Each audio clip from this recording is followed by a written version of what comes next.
আসসালামু আলাইকুম ওয়া রাহমাতুল্লাহি ওয়া বারাকাতুহু। দেশ ও দেশের বাইরে যে যেখানে আছেন আমার বন্ধু বান্ধব আত্মীয় স্বজন সকল ভিউয়ার্সকে আমি ঈদের শুভেচ্ছা জানাচ্ছি। ঈদ উল ফিতর উপলক্ষে দেশের বাড়ি গ্রামের বাড়িতে এসে একটা ভিডিও করার ইচ্ছা করলাম। বাপদাদার পৈতৃক সম্পত্তি ঘুরতে এসে মনে পড়ে গেল শৈশবকালের কথা। এটা আমার বাড়ির পাশে আমার প্রথম বাগান, এটা মেহগনি বাগান। এই বাগানটা আমি প্রথমেই করি আমার আব্বা ইন্তেকালের পর।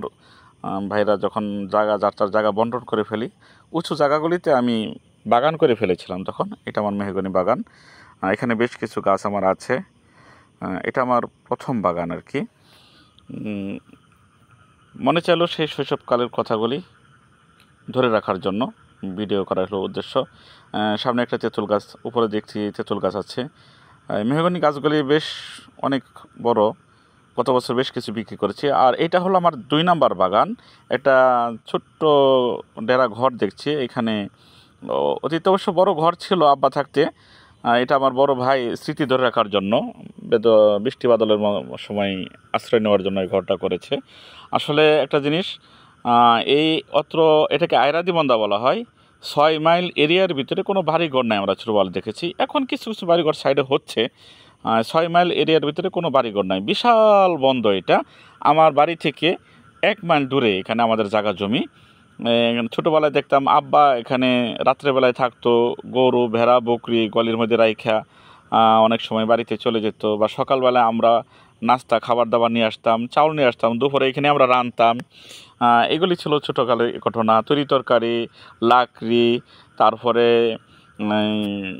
আরও অনেক কিছু আর কি। এখান থেকে মানে আমাদের উৎপাদিত দ্রব্যগুলি মাথায় করে বোঝা বেঁধে বাড়িতে নিয়ে যেতে হতো। এই দৃশ্য। যাই হোক, এই বাগানটি আমাদের দ্বিতীয় বাগান। এখানে প্রায় আমার 3000-এর মতো গাছ আছে, বিভিন্ন প্রজাতির গাছ।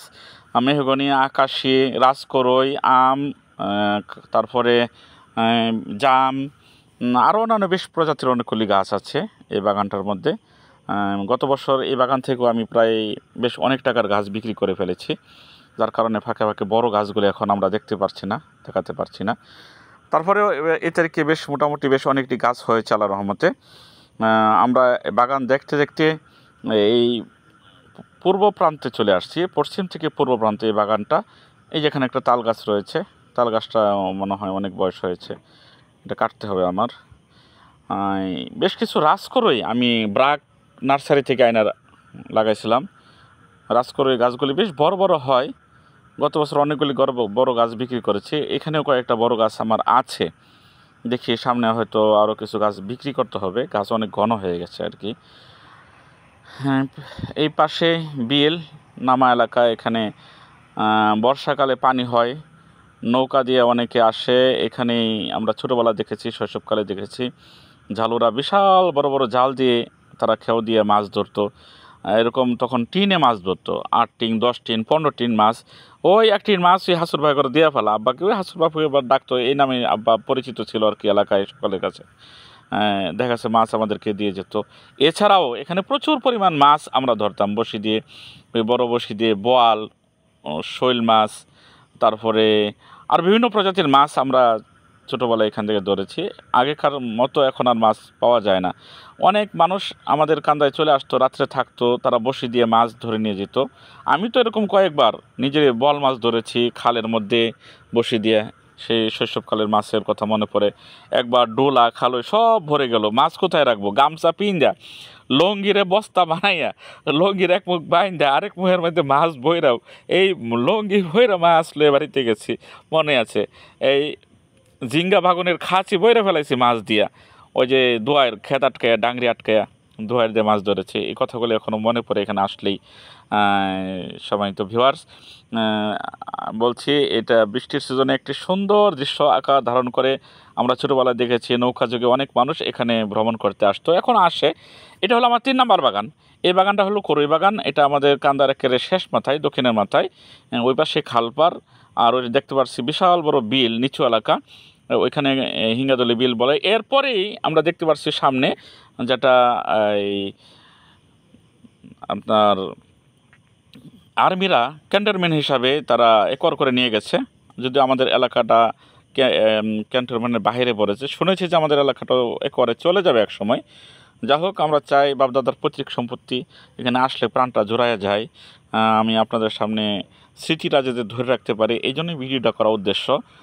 আল্লাহ পাক রব্বুল আলামিন আপনাদের সকলকে সুস্থ রাখুন, আমাকে যেন সুস্থ রাখেন। বাপদাদার পৈতৃক সম্পত্তি দেখলেই আসলেই মনটা ঝরে যায়। আসলে নিচে অনেক জঙ্গল হয়ে আছে, দাও নিয়ে বা কিছু একটা নিয়ে আসা দরকার ছিল পরিষ্কার করার জন্য। সামনে এসে এগুলো পরিষ্কার করতে হবে। মাঝে মধ্যে না আসলে যা হয়, আমার অনেকগুলি গাছ আমি যা দেখলাম এখানে গত তারিখে গাছ গুনে গেছিলাম, তাতে কম গাছ চুরি হয়ে গেছে। বেশ কিছু গাছ মনে হয় অনেক কে কেটে নিয়ে গেছে, আমি বুঝতে পারতেছি না। যা হোক, আল্লাহ যেন সকলকে হেফাজত করেন, আমাদেরকে হেফাজত করেন।